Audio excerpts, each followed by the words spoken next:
Neymar জুনিয়রকে যারা ভালোবাসেন না, আপনারা না ভালোবাসতেই পারেন, কিন্তু প্লিজ নেইমার ভক্তদের সামনে তাকে ট্রোল করবেন না। আপনারা বুঝবেন না একজন নেইমার ভক্তের অনুভূতি কেমন। আমি একজন নেইমার পাগল। হ্যাঁ, আমি একজন নেইমার ভক্ত। আমার সামনে বসে কেউ যদি নেইমারকে নিয়ে হাসে, তাকে ট্রোল করে, আমার ভেতরটা ভেঙে যায়। কারণ আপনার কাছে সে শুধু একজন প্লেয়ার, কিন্তু আমার কাছে সে একটা অনুভূতি, একটা ভালোবাসা। আমরা ব্রাজিল সাপোর্ট করি, তবুও আমরা লিওনেল মেসিকে সম্মান করি, ভালোবাসি। কিন্তু আপনারা কেন পারেন না? কেন নেইমারকে নিয়ে এত ট্রোল? আপনারা কি কখনো দেখেছেন মাঠে পড়ে থাকা নেইমারকে, চোখে পানি নিয়ে উঠে দাঁড়ানো একজন মানুষকে? সেই চোখের পানি আমাদের চোখেও পানি এনে দেয়, কারণ আমরা শুধু খেলা দেখি না, আমরা অনুভব করি।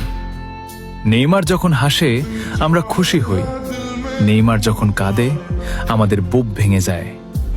অনেকে বলে নেইমার শেষ, কিন্তু আমরা বিশ্বাস করি নেইমার শেষ না, নেইমার ফিরবে।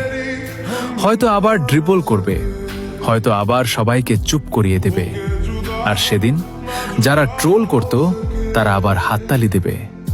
তাই বলছি, নেইমার ভক্তরা, তোমরা অপেক্ষা করো, কারণ প্রত্যাবর্তনের গল্প সব সময় সবচেয়ে সুন্দর হয়।